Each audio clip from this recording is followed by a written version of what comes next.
What's going on, everyone? Happy Monday to everyone. Hopefully everyone is doing well, staying safe, healthy. If you had to take a COVID test, hopefully you have tested negative. If you did test positive, I hope you have a full and speedy recovery with no long COVID issues. It is time now for the Monday edition of the Pandemic Update for Monday, September 30th, 2024. That's right.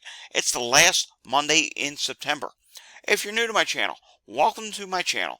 This is where I do the daily, well, mostly daily pandemic update. We missed a day yesterday. Forgive me. We missed our first day of doing the pandemic update since March. More on that in a little bit. But again, if you're new to my channel, this is where we do the pandemic update on all things COVID and any other virus that could be a health threat to you. Let's face it, there's a lot of different viruses out there. You need to know what's going on with each of these viruses. And if you want to stay informed, you can do that by subscribing down below, giving this video a thumbs up, hitting that notification bell, sharing this video with anyone you know, and leaving your comments down below. Yes, we missed a day yesterday. I'm not happy about that, but I think going forward, if there's going to be any slow news days where I happen to be busy with something else and it just happens to be a slow news day, I think it's going to turn into a day where we're going to say, maybe I'll put a tweet on Twitter or something in the thread section, here in the community section, here on YouTube, and I will just say, hey, it's a slow news day. We'll have a pandemic update again tomorrow. I'm not going to rush to do a video when there's really not much to talk about on certain days, such as yesterday, and I happen to be busy out delivering. However, because we missed a day yesterday, well, we didn't do wastewater, and of course we have all of our usual Monday stuff to get through today. So we'll probably cut Walgreens a little short, and we'll probably also do at least a few wastewater sites. But first, we have to get to a bunch of other things, such as the weekly update out of New Zealand. COVID-19 update, and that is 1,339 new cases and 4 further deaths at this time, and it is slightly higher than the previous week where there were 1,012 cases reported. So a slight rise in cases in New Zealand, and that could be because of the XEC variant, and they do mention that here in this article. We also know that XEC variant is why things are starting to rise in the UK as well. Keeping international for a little bit, Canada is reporting that about 1 in 38 people in Canada are currently infected with COVID. So that's something to keep an eye on. If you're out and about or live in Canada, please consider wearing a mask and consider taking safety precautions as your levels remain high. Alrighty, this coming from Rockland. I believe this is Rockland, Maine. Cancels school on Monday. It says RSU 13, which stands for Regional School Unit 13. A school district that serves 5 Maine communities canceled Monday's classes due to many of the district's staff members being ill. It just says illness, and if you search here, I'll type it in, you notice the article does not mention the words COVID once. See, nothing comes up for COVID, but we do know that they are dealing with some illness at this time. Speaking of illness, Deicide cancels Las Vegas concert due to illness.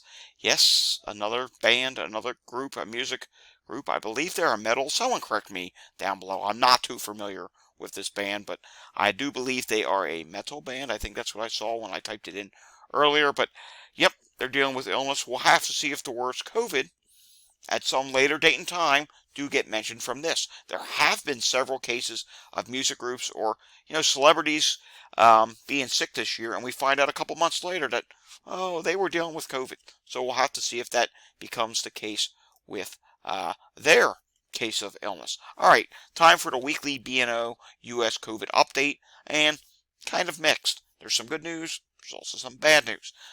And we'll start off with the good news. New cases, 117,284. That is a number that is dropping at this time.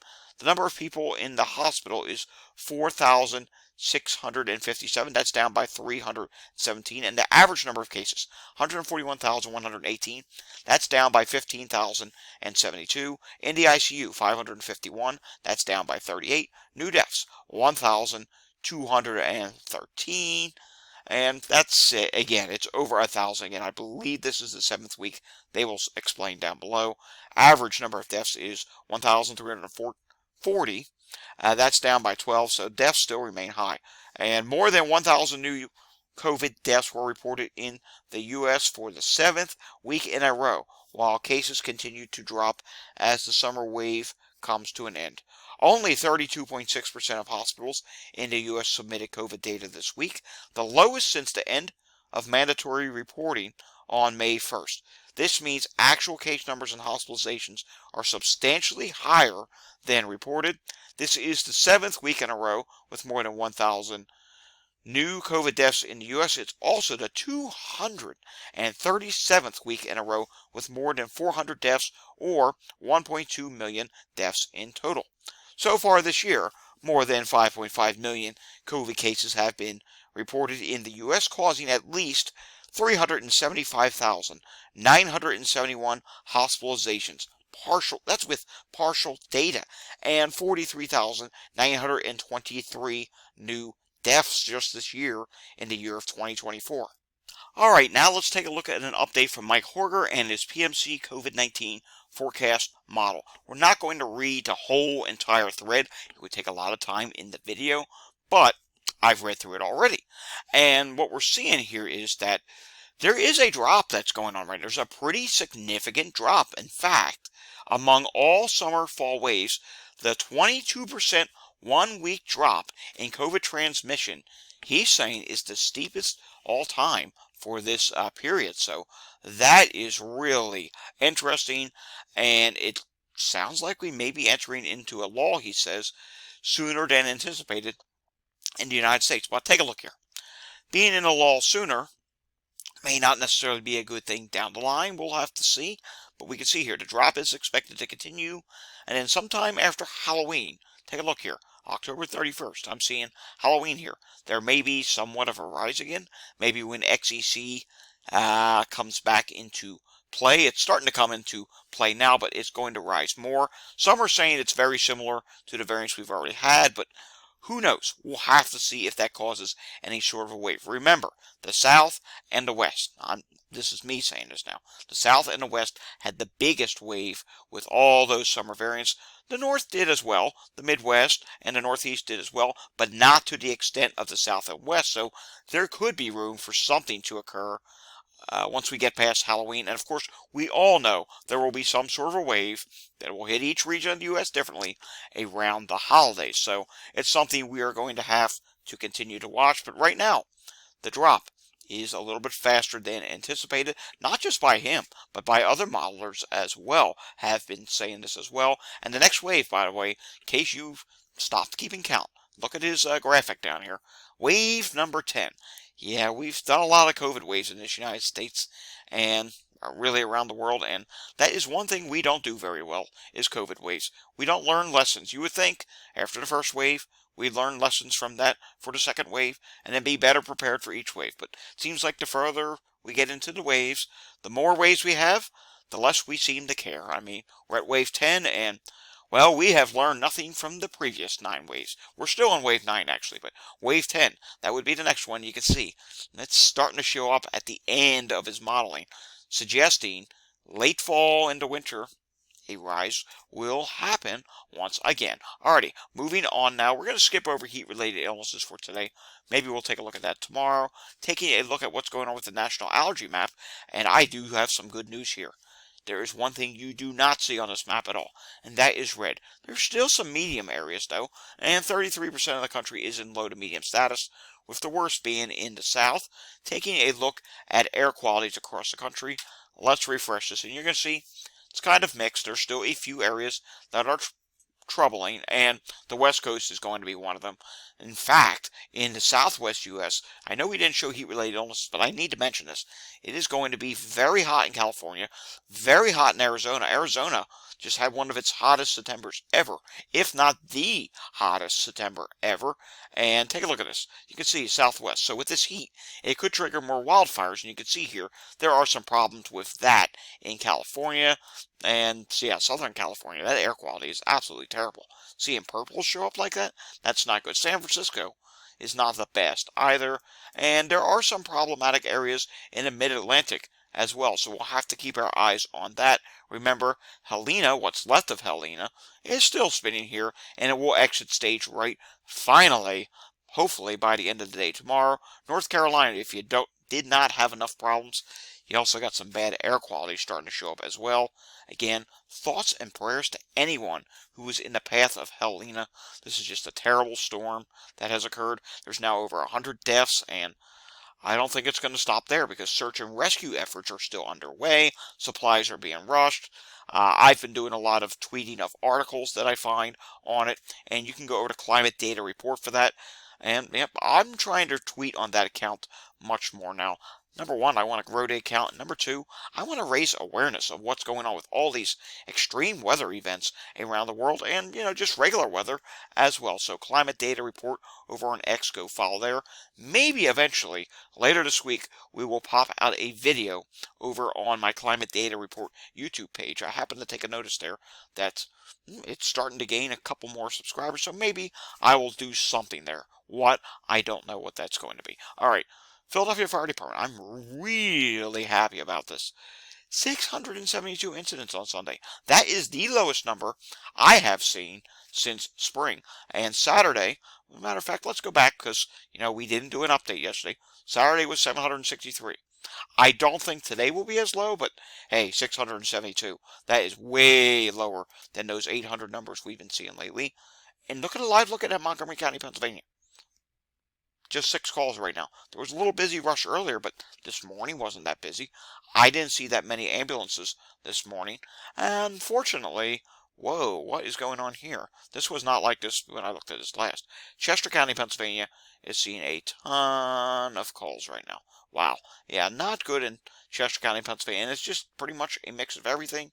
You do see stroke listed a couple times. You see sick person, respiratory difficulty, diabetic emergency, injury, allergic reaction, falls. Yeah, not good to see that many calls there, but overall, Southeast Pennsylvania, past couple days I've been watching, are just not as busy. That is some great news. Maybe the law has finally hit here after all. I hope we'll get an update on Pennsylvania. Look at wastewater tomorrow. Canada's viral activity level is moderate for COVID, moderate for flu A. Flu B is not detected, and RSV is low at this time. All right, quickly taking a look at Walgreens today. Walgreens continues to improve. Look at the chart here. The positivity rate for COVID is continuing to drop. The national positivity rate is 21.8%.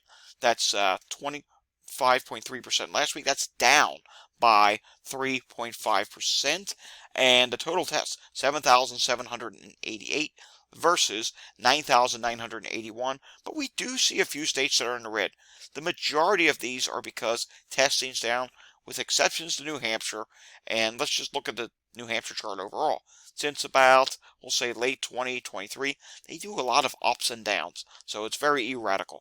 38.5%, which is absolutely terrible, versus 23.3%. That's up by 15.1%. Total tests, 13 versus 30. Tennessee, you're seeing a drop in testing there as well. 19.9% versus 18.8%. Difference of, it's only up by 1.1%. So a drop in testing that big, not increasing it a whole lot, indicates your cases are still dropping. 296 versus 351 tests. Oklahoma, we never like to see Oklahoma rise because, well, Oklahoma has one of the worst rates for long COVID. And in Oklahoma, it's because of testing. 20.3% positivity rate this week. The prior week was 20.7%.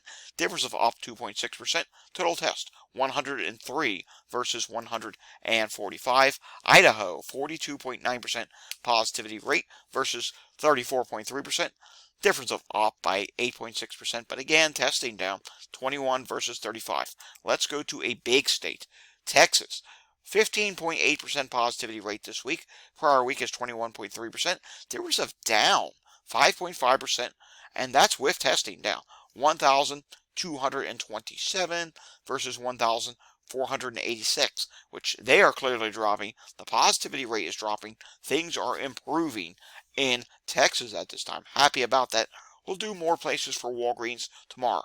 Now what we want to do is take a look at some wastewater data, and we'll take a look at the different regions here, as I think is how we're going to do this. And throughout the week, we will gradually add in a few wastewater sites because we did miss that Sunday wastewater update yesterday, so I do kind of need to make up for that. And we can see here, nationally, they're listing COVID levels on wastewater scan in medium at this time. They're dropping ever so slight increase. I think it's just a bump in the road. It's going to continue to drop. RSV at this time, they get ever so slight increase. There was a movement down and then back upward. Gradually, it is going to gradually build as we head deeper into the fall. Influenza A, I think right now we're probably at the lowest. Again, that's going to gradually probably build as we head deeper into fall. Influenza B is not much of an issue right now. HMPV is not much of an issue. Norovirus is being listed as high, and since about late August has been seeing somewhat of an increase. Taking a look at the Midwest at this time, we can see the Midwest is dropping for COVID. It's still listed as high. RSV is low, influenza A is low, influenza B is low, HMPV not much of an issue. Norovirus has gone up slightly at this time. Taking a look at the Northeast, still listed as high for COVID, but it is really starting to come down at this time. I mean, it's been dropping since about late August. Then there was that little bit of a rise right about back to school, and then it started going back down again. I think this is going to continue. RSV is dropping. Influenza A is starting to build a little bit, so we got to keep our eyes on that. Influenza B, not much of an issue. HMPV is not much of an issue. And norovirus has leveled off, and probably will see somewhat of a rise relatively soon. Taking a look at the South at this time, we can see here, COVID is medium now, but is still dropping. RSV has gone up a little bit, and I think that's going to continue to build. Influenza A is dropping, influenza B is dropping, HMPV, not much of an issue, and norovirus is listed as high at this time. And then we come out to the West Coast, and we do note the West Coast was dropping. A little bit of an increase at the end. Not terribly concerned about that yet. RSV, though very low, is at the early stages of rising. That is actually a wonky movement at the end. But again, we'll keep an eye on it. Influenza A is starting to build slowly, still very low levels. Influenza B, still low levels. HMPV, low levels. And norovirus is listed here in the high category. Some up and down movements at the end. We'll have to see what happens with that in the future. Alrighty. Quickly taking a look at the CDC map, and you can see here, there's still a lot of orange in Ohio, but take a look at Ohio. You don't see a lot of red, and there's still some orange and reds in the northern states, but generally, last week, the number of red sites decreased by 29% to 159, and the number of very low sites is now up to 78, and I would think in this week's update, we may see that number go back over 100 once again, which means COVID levels are coming down. They're still listed as high nationwide, but I gotta tell you something. If it continues to drop at this rate, like it's showing here on this chart, that may change to medium status. Would it go any lower to medium status? I don't know if it would do that before the next wave, but we may see this go back to medium status before the next wave, and that would be the national wastewater viral activity levels for COVID. Remember, that's not going to detect what's going on in areas where it's all septic tanks or anything, but hey, this would be a huge improvement, and quite frankly, maybe a surprise considering our lowest transmission is usually in spring. So if we see a big drop now before the winter wave, that wouldn't be a bad place to start off for the winter wave, even though there probably will still be somewhat of a winter wave. There's definitely going to be a winter wave. It's just, could we be starting off a little bit lower than usual at the beginning of it? Maybe. All right, taking a look at hospitalizations in New Jersey, only 50 out of 70 hospitals reported, so there's not really much I can say about that. New York State, on the most recent update, had 1,010 new cases, and we'll end on New York State hospitalizations from last week. It was 959 people in the hospital. Yes, they made it below 1,000. That's fantastic news. And in the ICU, 114 at this time. And again, they've made it below 1,000. Were they able to do that last year before the winter wave? No, I don't think they were. But remember, not all hospitals are reporting at this time. Alrighty, folks, that does it for the Monday edition of the Pandemic Update. We will definitely have another update again tomorrow. I do have update planned for tomorrow, and I will see you all again next time. Hit that thumbs up button, hit that subscribe button down below if you're new to the channel. Of course, hit that notification bell if you want to be notified about these videos. Share these videos with anyone you know, and of course, leave your comments down below. Thanks for watching. I will see you all again next time, which is tomorrow. But until I see you again tomorrow, stay safe, everyone, and have a fantastic Monday evening.